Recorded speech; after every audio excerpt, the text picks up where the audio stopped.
Bracia Rodzeń.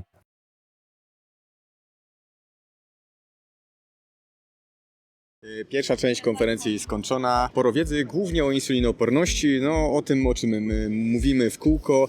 Zapraszamy do współpracy, przecież my nie wróg, przecież to wszystko dla dobra pacjenta. That's awesome. What's your name? Lucas, and this is my brother Matt. Very nice. Nice to meet you. Lucas and Matt. Very nice. I'm not very optimistic about this question, I'm afraid to say. Do you think meat killing you? Do I think meat is killing you? No, I don't. Okay, we don't. Just feeling hungry, actually what the body can store in it. I think the one thing that because I am passionate about healthy lifestyle, I don't believe in, medicines have a place in the health. And the question is, I don't remember. What's your name? Do you like us? How could you not like you? Jesus, I'm so stressed. No, I'm not. Pierwsza część konferencji skończona. Sporo wiedzy, głównie o insulinooporności, no o tym, o czym my mówimy w kółko, ale o tyle fajne jest to tutaj, że tutaj do współpracy ewidentnie dołączył tak zwany system. Tak jest. Więc czekamy, zapraszamy do współpracy, przecież my nie wróg, przecież to wszystko dla dobra pacjenta. Jest 13:12 i no, myśleliśmy, żeby zjeść sobie tu jakiś lunch, straszne kolejki, nie skorzystaliśmy. No i znaleźliśmy tutaj fajny steakhouse, ale jest wykład, na którym chcemy być. Wykład paleolityczna, dieta ketogeniczna w onkologii, czyli w terapii nowotworów. Bardzo ważny temat i ja bym nie chciał tego opuścić, więc po tym przyjdziemy sobie na steka. Tak jest, no to chodźmy, idźmy, go. Okay, Dr. Ellie, what do you think, what makes us addicted to food? Well, a number of things. I think the food industry have been quite savvy with identifying exactly the kind of business model that's able to tap into your nervous system and make you addicted to food, and it's a number of different things. Food is definitely a component of that. Yeah. But of course, the food environment, advertising, availability, the cost of food, all of that put together provides a very strong business model to ensure that you're not just addicted to food, but that the addiction is entrained in terms of appetite and training from a very young age. So children start with being addicted, and then you've got a customer for life. The very interesting thing about the food industry is that they know that 80% of their product is actually purchased by only 20% of people. This is it. So sorry, we will interrupt the Polish because we will say to Polish audience. Co dr L powiedział, że głównym powodem tego, że uzależniamy się od jedzenia, jest przemysł, który to produkuje. Oczywiście my to wiemy i fajny fakt jest taki, że około 80% produktów jest faktycznie robionych w ten sposób, żeby uzależniało. Więc cały ten system musi się zmienić tylko wtedy, kiedy zaczniemy zmieniać całe to środowisko, w którym funkcjonuje to jedzenie, i z tego wynika drugie pytanie. So will be the next question, the second one. So Very nicely spoken, by the way. yeah, you know Polish? Well, no, not at Okay. all. I hope maybe I can learn it because it sounds very nice. Thank you very much.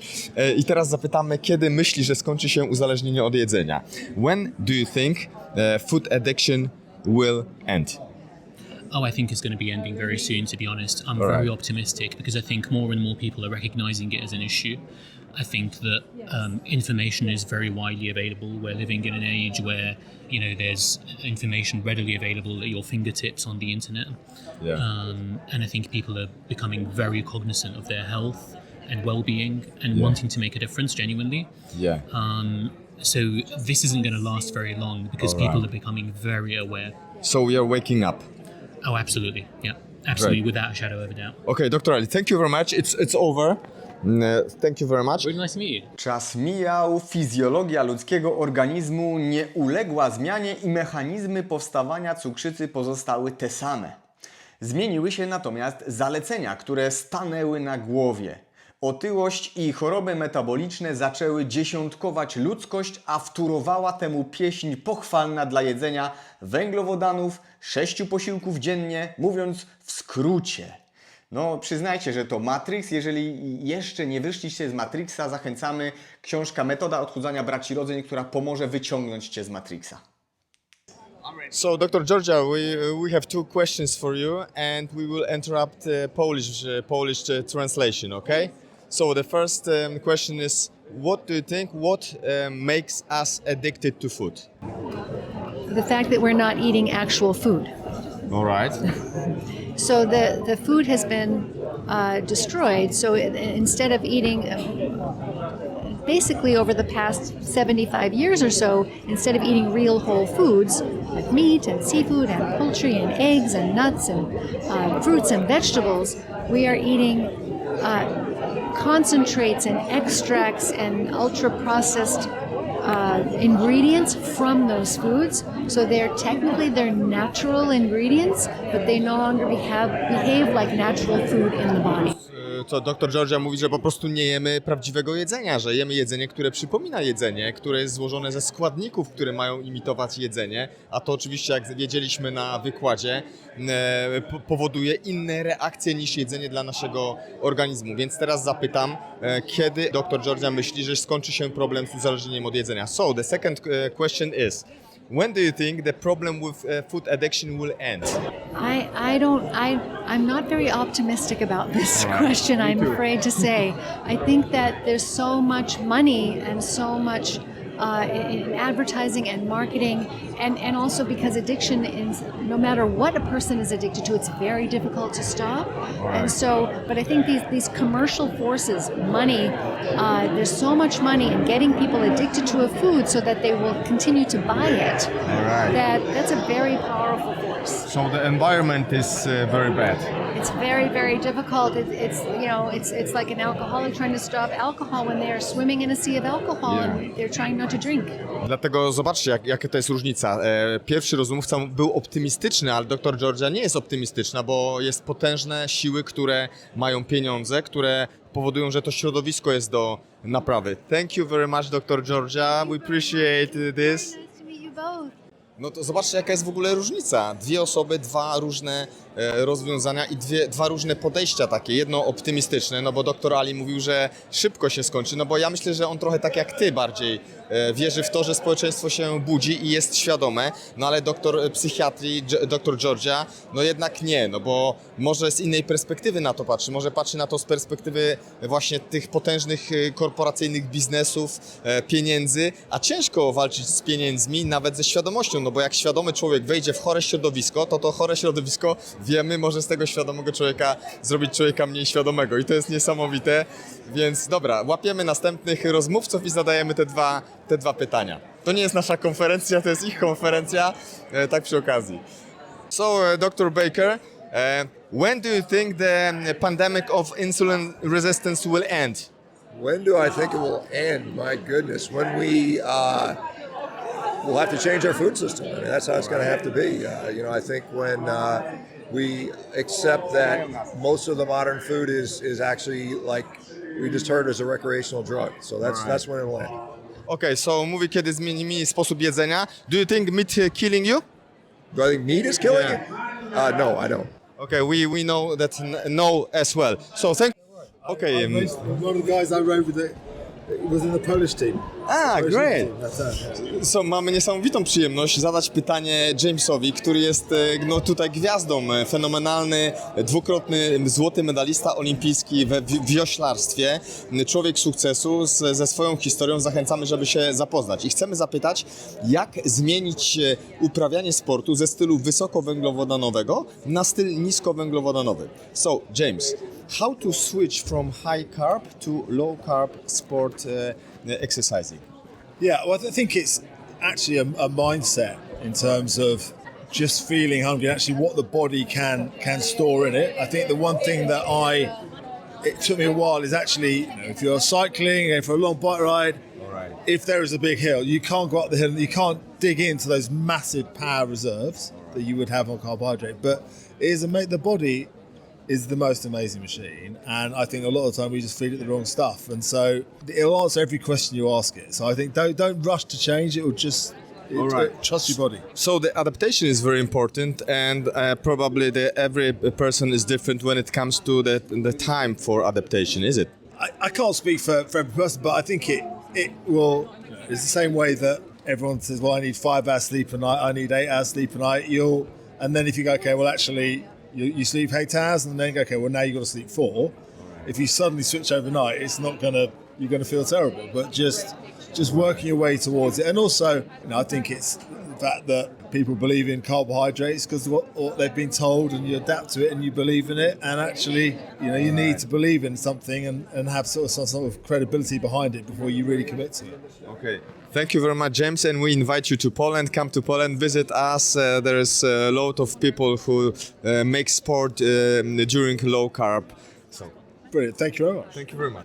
Słuchajcie, no to jest fajne doświadczać i rozmawiać z ludźmi, którzy mają różne doświadczenia w stylu niskowęglowodanowym. Dokładnie, a też bardzo fajnie, że ta konferencja łączy ze sobą świat żywienia, świat fitness i to był James, który ewidentnie, taki miły człowiek, sympatyczny. To prawda. I on takich konkretnych wskazówek nie dawał, bo twierdzi, że jednak trzeba to dostosować do swojego stylu życia. Ważne jest, żeby Dokładnie. ograniczać te węglowodany i próbować, jak ci idzie. Dla mnie ważne jest to, co on powiedział, że faktycznie najważniejszy jest umysł.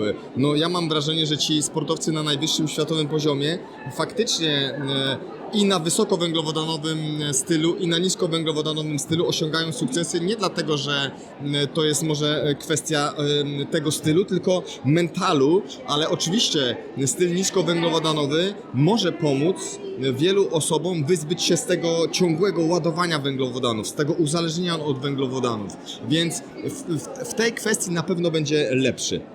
Dokładnie. No to co, idziemy dalej. Dokładnie, ale zostańmy jeszcze tutaj, bo Świetnie.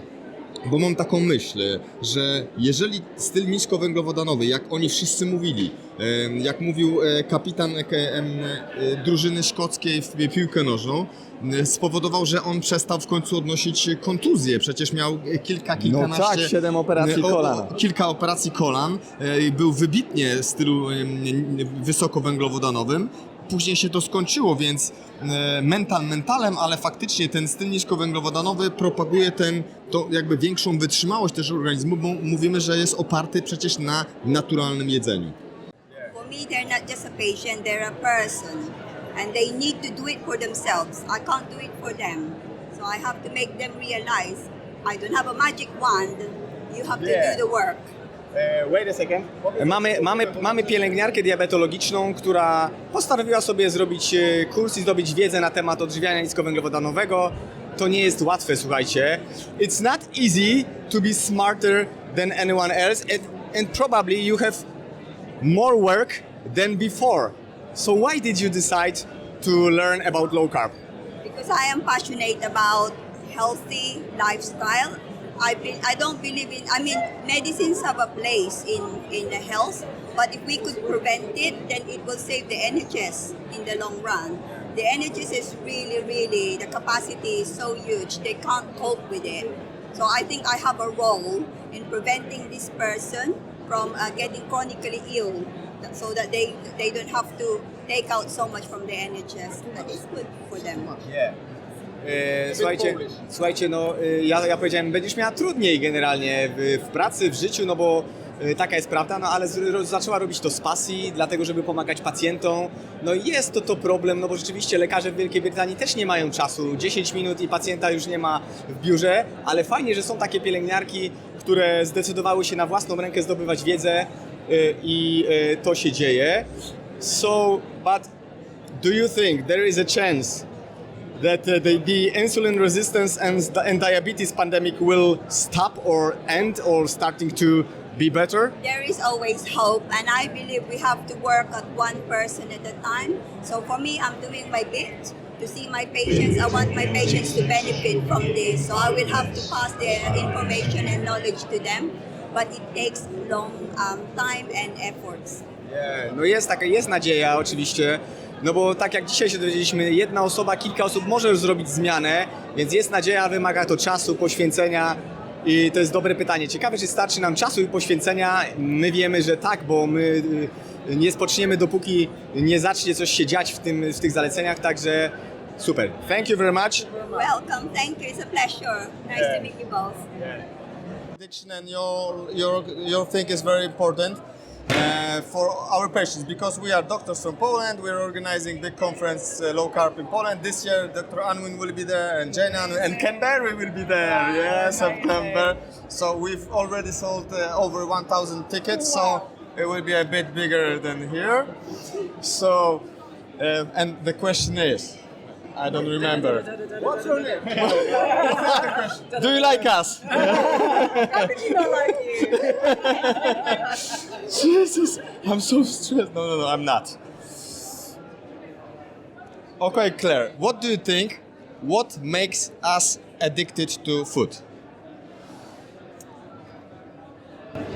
I think that the two key drivers are, firstly, emotional displacement. Right. We're seeing now children brought up in societies where so much TV, so much advertising, we have lost our ability to self-regulate. We're sort of constantly looking for this external stimulus.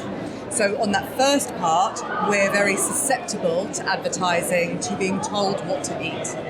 The second part is, as we start to eat those foods, we cause such huge disturbance in our guts, in our hormones, that then we